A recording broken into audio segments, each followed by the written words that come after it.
Hey y'all, this is Moletrap here, and I'm doing a game. I'm going to commentating a game that is the third game in the set of the playoffs, the Pro League playoffs between CJ and MBC. And for those of you who don't know how it works, um, basically at the end of the season, there's 4 top teams, right? And then 4 plays 3, and then the winner of that plays 2, and then the winner of that plays number 1. And then the winner of that is the champion for the season. And so yeah, this is the second playoff. This is OGN was 4th and CJ was 3rd, and CJ won their match, and now CJ is playing number 2 MBC. So yeah, the winner of this match will go on and face Lakaf for the title. Yeah. Now this is this is game 3, so I'm sorry that if you haven't seen game 1 and 2, I haven't decided yet if I'm gonna publish this before or after, because Diggity's probably gonna do the first couple games, if at all, and so if he does that, you might want to, if you haven't seen the first 2 games yet, then you might want to wait and watch those.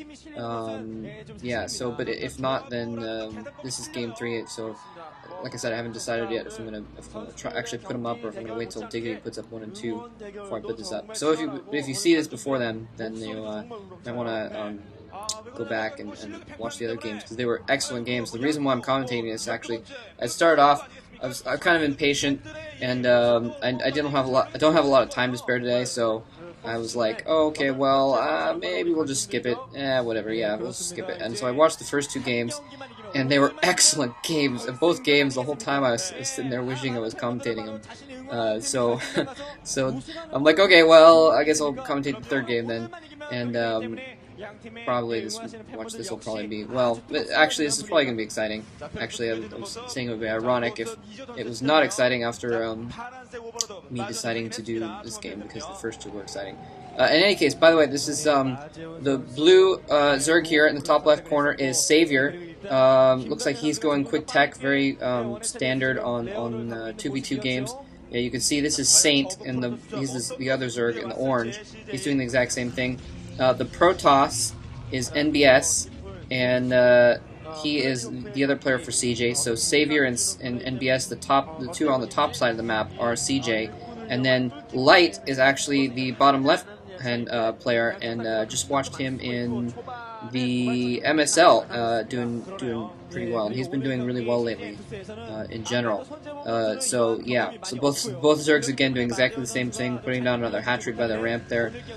Usually on this map, the standard is the Zergs will put their hatchery on the ramp so it's protected, and then they'll actually send drones down the ramp to the gas there to get an extra gas later on. Usually in 2v2, almost always, it's a rush to some lings and then rush to mutas. But on this map, it's kind of like a no-rush map. There's stuff on top of the ramps. There's either minerals or a mature chrysalis neutral building on the ramps. So it's like I said, it's kind of like a no-rush map. So Zerg players almost always go straight to mutas, and that's what we see. Both players have gotten their spires up here, exactly the same build going on.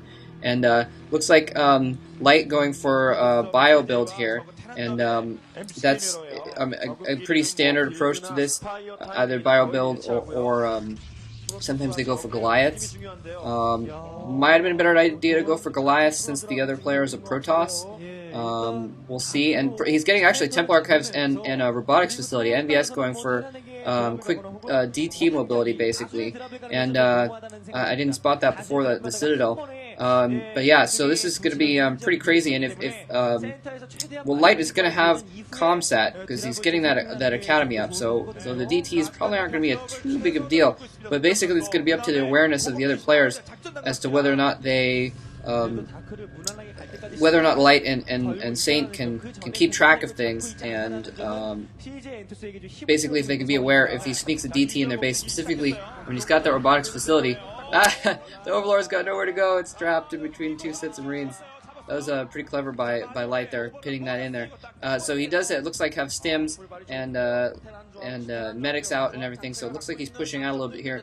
The word of the day for 2v2s, the day being the general day, not like 2-day, but the word of the day is teamwork. lot of, basically, I mean, this season, major advances have been made in 2v2 gameplay, and mostly it involves kind of using your forces in combination here. So it's going to be up to kind of which player can. Oh, Templar, High Templar out. He's going for an Archon. Okay, so that's actually pretty smart because he knows there's going to be Mutalisk coming out, but the Mutalisk spotted while it's still morphing. And wow, so he's going to be able to get a lot of damage in on that Archon before it even morphs in, and he was really depending on that Archon. Okay, so no, Savior's going to come over and help him out there. He's still got several free hits in on that Archon, though.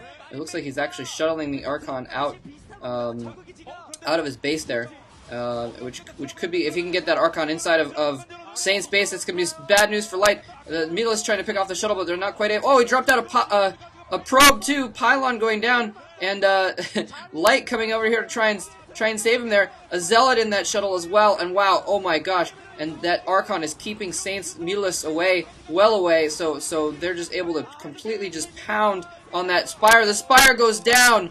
Oh my goodness, that is basically what Saint had spent all his money on this entire game, was teching up to that Spire, and now he does not have that Spire anymore, and that's absolutely ridiculous. Basically, Savior and MBS, I think, have already taken this game.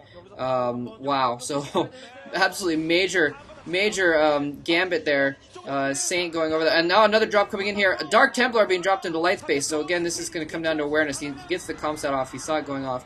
One Marine goes down, and that's all. So an even trade for Light, but in the meantime, Light's teammate is basically hosed. Well, we'll see. We'll see. Actually, he's got his economy back up and going. I guess those Mech Marines chased off those forces pretty well, but he's lost that Spire, and so that's gonna hurt him a lot. Although he does have a significant amount of Mutalisk still. He's probably gonna build another Spire here before too long. Medic Marines coming in, and okay. So Savior's gonna get chased away there.